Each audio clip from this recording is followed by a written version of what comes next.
వైసీపీకి తెలుగుదేశం పార్టీకి ప్రధానంగా ఒక తేడా ఉంది. చంద్రబాబు నాయుడు గారికి ఏదైనా ఐడియా వస్తే అది ప్రజల మీద ప్రతికూల ప్రభావం చూపేదైనా సరే ఒక ఐడియా వస్తే దాన్ని అమలు చేయాలి అని అనుకుంటే చంద్రబాబు నాయుడు గారు తొలుత తన మీడియా ద్వారా లీకులు ఇచ్చి మెల్లగా ప్రజల్లోనికి ఎక్కిస్తారు. తన మీడియా బలాన్ని, అనలిస్టుల్ని, మద్దతుదారులని అందరినీ ముందే సిద్ధం చేసి పెడతారు. ఇది మన లైన్, దీన్ని ప్రకటించబోతున్నాం. ప్రకటించిన మరుక్షణమే మీరంతా ఇదే లైన్ మీద ప్రతి ఒక్కరూ మాట్లాడాలి. ఇంకో ఆలోచన పెట్టుకోకూడదు, ఎలాంటి గందరగోళం ఉండకూడదు, అందరం ఒకే మాట మీద మాట్లాడాలి, అంత అద్భుతం అనే చెప్పాలి అని చంద్రబాబు నాయుడు గారు ముందే అందరినీ సిద్ధం చేసి పెడతారు, దృశ్యం సినిమాలో లాగా. అందుకే చంద్రబాబు నాయుడు గారు ఏదైనా నిర్ణయం ప్రకటించిన వెంటనే ఆలస్యం లేకుండా తెలుగుదేశం పార్టీ మీడియా రంగంలోకి దిగుతుంది. వెంటనే ఫోన్లు తీసుకుంటారు, బ్రేకింగ్ న్యూస్లు వేస్తారు, సాయంత్రానికి డిబేట్లు పెడతారు, మరుసటి రోజు ఉదయం పత్రికల్లో అద్భుతం, మహా అద్భుతమైన నిర్ణయం అంటూ ప్రచారం చేస్తారు. కానీ వైసీపీ మాత్రం ఇందుకు భిన్నంగా ఉంటుంది. జగన్మోహన్ రెడ్డి ఏదైనా ఒక నిర్ణయాన్ని ప్రకటించే వరకు దాని మీద కనీసం వైసీపీ వాళ్ళకి ఎక్కడా కూడా సమాచారం ఉండదు, దాని మీద చర్చ ఉండదు. కనీసం ఈ లైన్ ప్రకటించిన తర్వాత దాన్ని పబ్లిక్ లోనికి ఎలా తీసుకెళ్లాలి అన్న దానిపైన పార్టీ శ్రేణుల్ని కూడా పెద్దగా సన్నద్ధం చేసినట్టుగా కూడా కనిపించదు. ఒక విధంగా జగన్మోహన్ రెడ్డి నిర్ణయాలు ఒక సర్జికల్ స్ట్రైక్ లాగా ఉంటాయి, హఠాత్తుగా వచ్చి పడిందా అన్నట్టుగా ఉంటాయి. కానీ జగన్మోహన్ రెడ్డి తీసుకున్న నిర్ణయం చాలా మంచిది అన్నది పబ్లిక్కి అర్థం అవడానికి, పబ్లిక్ అర్థం చేసుకోవడానికి కొద్దిగా టైం పడుతుంది. ఆ లోపే తెలుగుదేశం పార్టీ అవకాశంగా తీసుకొని జగన్మోహన్ రెడ్డి ఆలోచనల మీద విపరీతంగా నెగిటివ్ ప్రచారం చేస్తూ ఉంటుంది. తెలుగుదేశం పార్టీ ఒక పేషెంట్కు ఆపరేషన్ చేయాలనుకున్నప్పుడు ముందే పేషెంట్ను సిద్ధం చేస్తుంది. ఏం కాదమ్మా, ఆపరేషన్ చేస్తాం, 40 ఏళ్ళ అనుభవం ఇక్కడ, ఒక మంత్ ఇంజెక్షన్ ఇస్తాం, బాగా నిద్ర వస్తుంది, నిద్రపో, మేము చేసేస్తాం అని చెప్తారు. ఆ ఆపరేషన్లో కిడ్నీలు లేపేసినా కూడా అడిగేవారు ఉంటారు. కానీ అదే వైఎస్ఆర్ కాంగ్రెస్ పార్టీ, జగన్మోహన్ రెడ్డి మన నిర్ణయాలు స్వచ్ఛమైనవి, మంచి ఉద్దేశంతో పబ్లిక్కి మంచి చేయాలన్న ఉద్దేశంతోనే నిర్ణయాలు తీసుకుంటూ ఉన్నప్పుడు ఈ ముందస్తు డ్రామా అంత అవసరం లేదు, పబ్లిక్ అర్థం చేసుకుంటారు అని అనుకుంటారేమో, కానీ నిర్ణయాల్ని డైరెక్ట్గా ప్రకటిస్తారు. జగన్మోహన్ రెడ్డి నిన్న మచిలీపట్నం, విజయవాడ, గుంటూరు మధ్య ఒక రాజధాని ప్రాంతంగా ప్రకటిస్తే ఈరోజు అమరావతిలో పెడుతున్న ఖర్చులో కేవలం 10%తోనే ఒక మహానగరం ఏర్పడుతుందని జగన్మోహన్ రెడ్డి చెప్పారు. ఈ మాట చెప్పంగానే వెంటనే తెలుగుదేశం పార్టీ వాళ్ళు నెగిటివ్ క్యాంపెయిన్ మొదలు పెట్టారు. ఆ నెగిటివ్ క్యాంపెయిన్ కూడా ఎలా మొదలు పెట్టారు? జగన్మోహన్ రెడ్డి మచిలీపట్నం, విజయవాడ, గుంటూరు మధ్య రాజధాని అయితే బాగుంటుందని చెప్తే దాన్ని వ్యతిరేకించడం లేదు వాళ్ళు. ఏది ఈ ప్రాంతం కింద రాజధాని పెట్టడానికి వీలు లేదు, అది తప్పు అని చెప్పడం లేదు. ఎందుకు చెప్పడం లేదు అని అంటే 29 గ్రామాల కోసం ఏకంగా దాదాపు 40 లక్షల జనాభా ఉన్న మచిలీపట్నం, విజయవాడ, గుంటూరుకు వ్యతిరేకం అవుతామన్నది తెలుగుదేశం పార్టీ వాళ్ళకి తెలుసు. అందుకే జగన్మోహన్ రెడ్డి సీరియస్ గా ప్రకటించిన ఆ అంశం మీద కాకుండా జగన్మోహన్ రెడ్డి మచిలీపట్నం, విజయవాడ, గుంటూరు అంటూ మావిగాన్ అని ఒకటి పేరు పెట్టారు అంటూ ఆ పేరుని ట్రోల్ చేస్తూ ఉన్నారు. అంటే ఒక చాలా తీవ్రమైన అంశాన్ని ఒక ట్రోలింగ్ మెటీరియల్ లా మార్చే ప్రయత్నం చేశారు. ఇంకా ఊరి పేర్లు, రకరకాల ఊరి పేర్లు తెచ్చి ఆ ఊరి పేర్లలోని మొదటి అక్షరాలు కలిపి ఒక బూతులు వచ్చేలాగా కూడా చేసి, ఇదిగో ఇంకా నయం, ఇదిగో ఈ ఊరి పేర్లను కలిపి రాజధాని అని చెప్పలేదు అంటూ ట్రోల్ చేస్తున్నారు. నిన్నటి మొన్నటి వరకు విజయవాడ, గుంటూరు అంటే మాకెంతో అభిమానం, జగన్మోహన్ రెడ్డికి ఈ ప్రాంతం మీద ప్రేమ లేదు అంటూ ఇదే తెలుగుదేశం పార్టీ వాళ్ళు ప్రచారం చేశారు. కానీ ఇప్పుడు విజయవాడ, గుంటూరు, మచిలీపట్నం రాజధాని ప్రాంతంగా ప్రకటించండి అనేసరికి మాత్రం తెలుగుదేశం పార్టీ ఆత్మరక్షణలో పడిపోయి అసలు విషయం మీద చర్చ జరగకుండా ఆ మావిగాన్ అనే పదం చుట్టూ లేనిపోని బూతులన్నీ అల్లుతూ ఉన్నారు.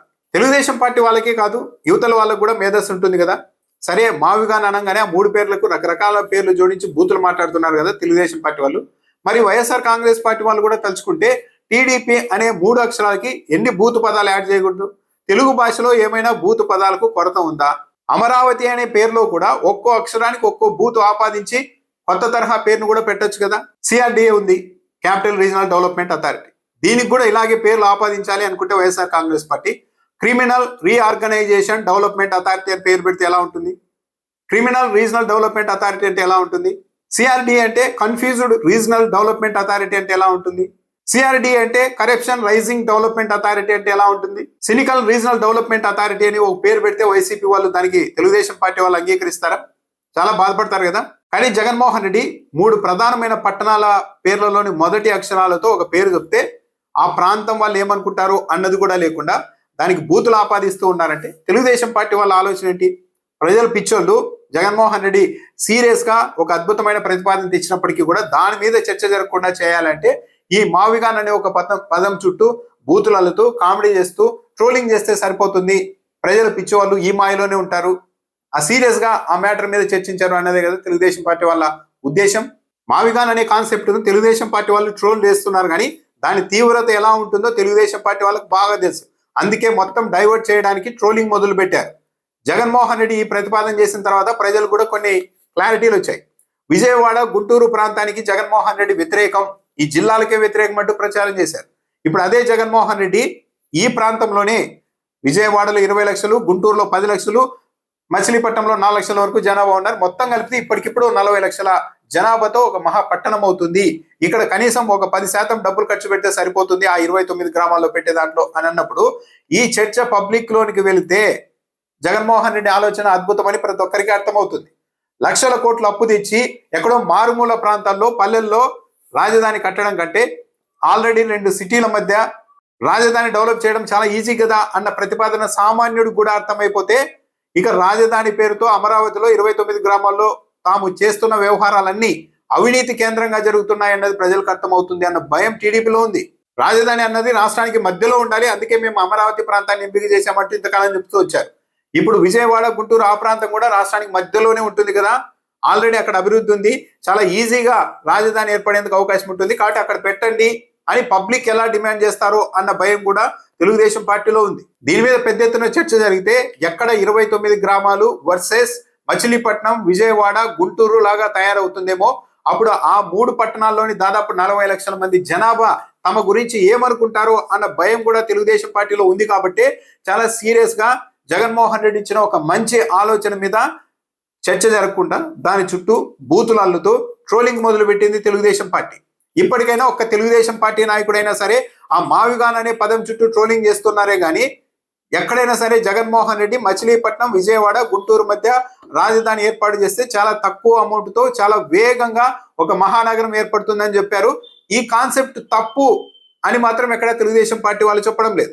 సో వైఎస్ఆర్ కాంగ్రెస్ పార్టీ వాళ్ళు కూడా తెలుగుదేశం పార్టీ వాళ్ళు చేస్తున్న ఈ ట్రోలింగ్, ఆ పేరు పట్టుకొని దాని చుట్టూ అల్లుతున్న బూతుల గురించి కాకుండా జగన్మోహన్ రెడ్డి చెప్పిన ఈ ప్రతిపాదన వల్ల రాష్ట్రానికి ఎలా మేలు జరుగుతుంది, లక్షల కోట్ల అప్పుల ఊబి నుంచి రాష్ట్రం ఎలా బయటపడుతుంది, ఒక ప్రాంతంలో ఒకే కొన్ని గ్రామాల్లోనే లక్షల కోట్లు తీసుకెళ్లి సరైన ప్రాంతం కాని చోట ఖర్చు పెట్టాల్సిన అవసరం లేకుండా ఏకకాలంలో తక్కువ రోజుల్లోనే ఓ 40-50 లక్షల జనాభా ఉన్న ఒక పెద్ద నగరంగా ఈ ప్రాంతం ఎలా డెవలప్ అవుతుంది అన్నది వివరించడం మీద వైసీపీ వాళ్ళు ఎక్కువగా ఫోకస్ పెట్టాలి. రాష్ట్ర ప్రజలు కూడా తెలుసు, లక్షల కోట్లు తీసుకెళ్లి ఒక చోట కృత్రిమంగా అభివృద్ధి చేయడం కంటే సహజ సిద్ధంగా చాలా తక్కువ డబ్బులతో ఒక ప్రాంతంలో రాజధానిని నిర్మించుకోవడమే బెటర్ అన్నది కూడా తెలుసు. కానీ ఇక్కడ జరుగుతున్నది ఏంటంటే తెలుగుదేశం పార్టీ మద్దతుదారులు, తెలుగుదేశం పార్టీకి మద్దతుగా ఉండే రాజకీయ పార్టీలు, మీడియా, ఈ మొత్తం వ్యవస్థలన్నీ కూడా వాళ్ళ వాయిసే, వాళ్ళ అభిప్రాయమే ప్రజల అభిప్రాయంగా చిత్రీకరించే ప్రయత్నం చాలా గట్టిగా చేస్తూ ఉన్నారు. అమరావతిని వ్యతిరేకించే వాళ్ళంతా ఏదో రాష్ట్రానికి ద్రోహులు అన్నట్టుగా తొలి నుంచి ముద్ర వేస్తూ రావడం ద్వారా చాలా మంది తమ ఒపీనియన్ ను స్వేచ్ఛగా వ్యక్తీకరించే పరిస్థితి కూడా లేకుండా బుల్డోజ్ చేస్తోంది తెలుగుదేశం పార్టీ.